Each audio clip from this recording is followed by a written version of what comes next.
It's the oldest public museum in Britain. The University of Oxford's Ashmolean Museum. History Hit is going behind the scenes to see some of its most precious and surprising objects, up close and personal. This time, I'm delving into the world of witchcraft.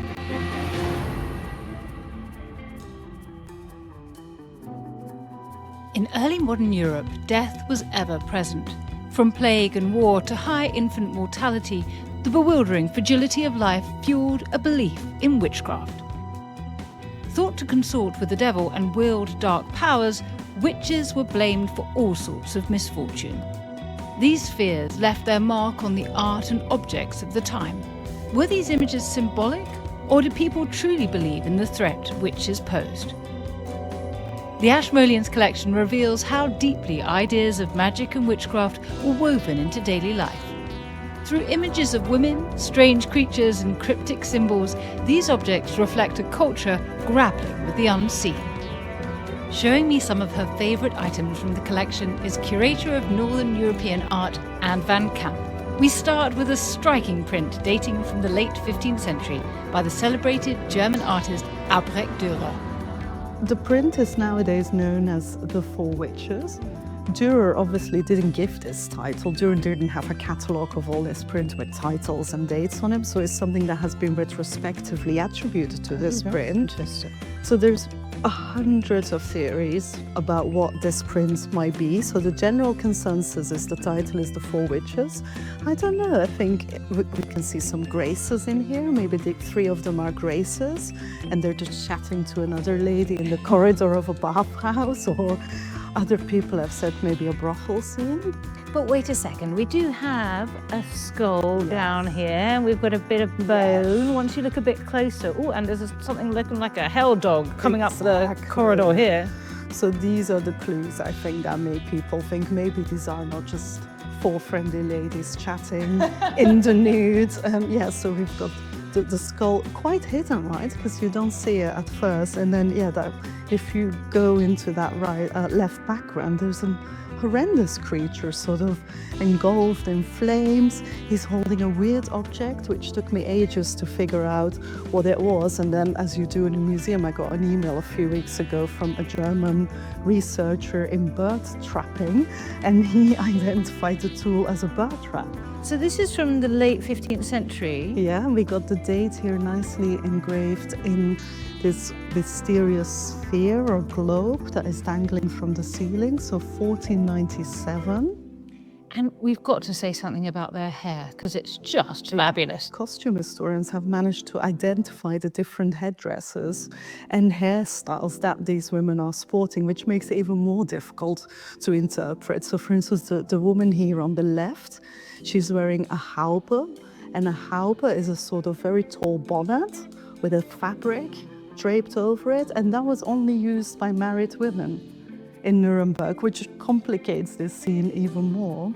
And then the lady on the right here, she's sort of wearing a very sort of a headdress with a veil, sort of, which is very delicately placed in front of her, and that was a costume for women from the middle class in Nuremberg. So maybe Dürer is sort of trying to equalize everyone and putting all the women from different social classes in one scene. So is this really a comment on witches, or is this a comment on, I don't know, the dangers of female sexuality, the proximity of death, the temptation? Exact temptation lurking in the background, the bird trap, could well be. Moving forward over 100 years into the 17th century, artwork began to blend the natural world with the supernatural, reflecting the era's emerging study of anatomy. This is a fabulous drawing that we have in our collection by a Dutch artist called Jacques de Ghem the Younger. And he was extremely talented, extremely popular, worked for the Dutch rulers at the time in The Hague. He manages to combine the natural with the supernatural. And if we look at his other drawings that have survived, you see a lot of natural history drawings that he made, like meticulously drawn studies of mice, for instance, or frogs or bats. And then here we have sort of his interest, his very scientific interest in natural history combined with the world of imagination, with the supernatural world. There's so much going on here, Anne. Can you talk me through it? So much, is overwhelming, right? So it's sort of like a cave, a kitchen in a cave, with this beautiful vaulted ceiling. And we have 3 witches who look very composed, I feel, for witches, and they're sort of very methodically performing something. And then you see this disemboweled man lying on the floor with a cat licking the blood from the floor. One of the witches is holding a candle with a cat on her lap. I wonder if they're sort of preparing something in the cauldron that is standing in front of them. She's reading a book in the background, so maybe she's invoking some magical spells at the same time. That's the recipe. The recipe for whatever they're cooking up in their cauldron. But what is really extraordinary about this is the shadow work. And so you've got this lantern dangling from the ceiling by this very elaborate pulley system that is knotted on the back wall here.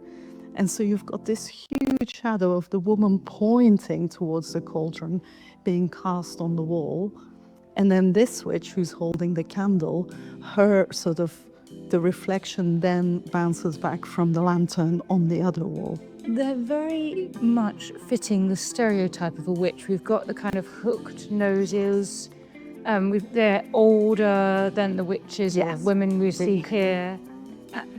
But I'm really struck by what looks like science being part of this invocatory scene. It's almost an anatomy lesson, isn't it? It's Rembrandt's anatomy lesson we're looking at here. We got the human figure here, so his arm is flayed as well. Can you see all his muscles and veins? And we've got a skull with hair on it. With hair. Weird.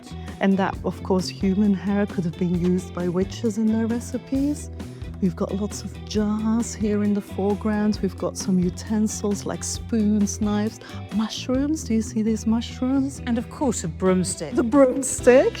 And all these creepy sort of plants and mosses dangling down from the arch. So this is 1604. Mm.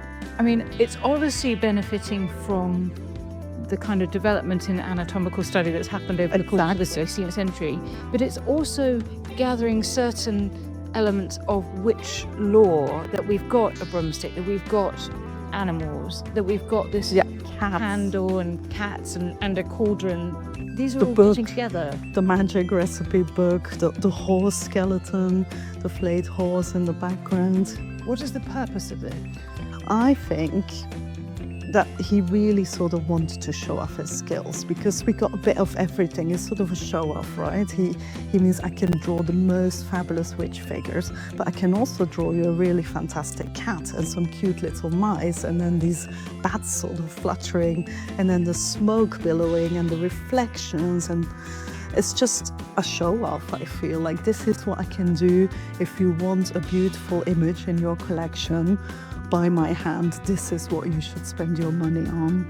And it's such an age of witchcraft accusations. I mean, this is the exact time, pretty much, that Shakespeare's written Macbeth, and it's just a few years before the last witch trial in the Dutch Republic. So exactly. So especially in the Netherlands, because these witch trials are often sort of connected to religious persecutions. And of course, in the Netherlands, we have on a micro scale sort of the Protestants in the north against the Catholics in the south, in cities around Antwerp. So it really was brewing in those places at the time. And so the Protestants and the Catholics, they each sort of tried to win as many souls as possible. And how can you do that? By spectacular witch trials and sort of antagonizing people. it's all brewing here as well. It's literally brewing there on the cauldron, yeah. By the early 18th century, witch trials were fading into history, and discourse about witches had taken on a more satirical tone. As well as the evolution of magical beliefs, depictions from this era offer revealing insights into contemporary politics and society. This one is quite different actually from the ones we just looked at. So this is an etching by a French artist called Claude Gillot, who was quite an interesting figure, sort of early 18th century we're talking, so we're jumping more than 100 years in time, just on the cusp of Rococo. He was a teacher of Watteau, if you can believe it. He was a painter, a printmaker, he did book illustrations, he worked for stage design, costume design, so really fascinating figure. And what we see here is a completely bonkers sort of witches' Sabbath. I just don't know where to look first. I mean, so this is when the witch trials are largely coming to an end. Exactly. And so all of that information about what happens in a witch's Sabbath has kind of been gathered up. This is the sort of taxonomy of the whole thing. Yeah, this isn't sort of relevant to actual witch trials anymore. This is sort of more like, how can we run our imagination and just make witches' Sabbath just look as crazy and as imaginative as possible. From just looking at this, there's this really weird ram-like creature who... Well, that's the devil, isn't it? The devil, who's crouching and looking backwards while there's a queue of strange demonic hybrid animal human creatures lining up to kiss his ass. The osculum infame, the kiss of shame. Yes, to kiss his anus. That's what they want to do. Kiss, yeah. The closer you look at it, the weirder it The becomes. rooms. Have you seen these two figures? It looks like they're invoking some magical spells, opening a big book with this cat probably kicking over all these jars and maybe human elements from the middle, and then a weird chicken. The accumulation of knowledge that we now have about what witches do at the Sabbath, is that what this is supposed to show? I wonder. We also know, for instance, that Gillot does a lot of political satire, and I wonder, through these imaginative, fantastical scenes of witchcraft, he's actually trying to critique some of the political figures. Though we wouldn't know nowadays what it might have referred to, maybe people at the time might sort of understand the references he was trying to make. The faces that do look human, Yeah. perhaps at the time you could have said, oh, that looks like so-and-so. Maybe this lady, do you see, I find her quite naturalistic compared to the other ones. So maybe she was a high-born Parisian lady that everyone knew was talking about. What's so interesting is that it looks like we've got three prints about witches, but in fact, we've got something that might be a comment on female sexuality and the dangers of temptation. Possibly. And we've got something here which is containing elements of political satire and also isn't taking witchcraft as seriously as had been done 100 years earlier. So it's almost as if every time we talk of witches, we're also actually talking about something else. Exactly. Nothing else what it seems when it comes to witches. Our revelations about witchcraft don't end at pictures. They also extend to objects thought to protect against witches. You might think, why are we looking at a sort of simple stoneware jug made in England in the 17th century? In fact, what we're looking at is a real witch's bottle. Witches' bottles were found in, for instance, buried underneath houses and walls as protectors of the house. And often we find things in it. And if I shake this bottle, do you hear? Yes. Shall we have a look? Okay, I'm a bit scared. But they're said to be containing witches. They're said to be containing items that were taken from people that were possessed by witches, for instance, hair or fingernails, like iron The nails. iron nails. Iron nails. It's actually very difficult to see in. I don't see a witch in there, Okay. so don't be too scared. We think of them as witches' bottles as if they were owned by witches, but what you're saying is that these are anti-witch bottles. Anti-witch bottles, exactly. So they would protect against witches. So these bottles would contain all kinds of materials. So you'd have sort of elements of the human who was possessed by the witch in there, but you also have, as we saw when we looked earlier, metal nails, iron nails in there, which would absorb the witch. So they were sort of meant to contain the witch, and then all this would be put in the bottle. The bottle would be closed off with a cork, with a stop, and that would then ward off the evil when you bury it in your house. Obviously, we have an open bottle here. Someone has opened it, so That witch has escaped.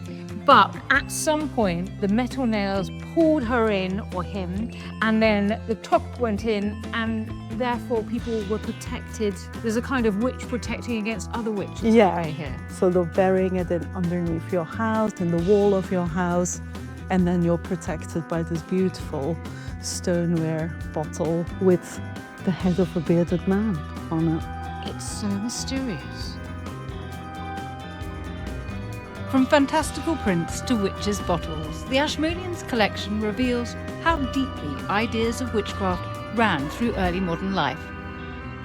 These weren't abstract fears, they were how people made sense of the world around them. Today, these objects offer insight into historic beliefs and anxieties. They help us understand the minds of those who created them and invite us to look closer.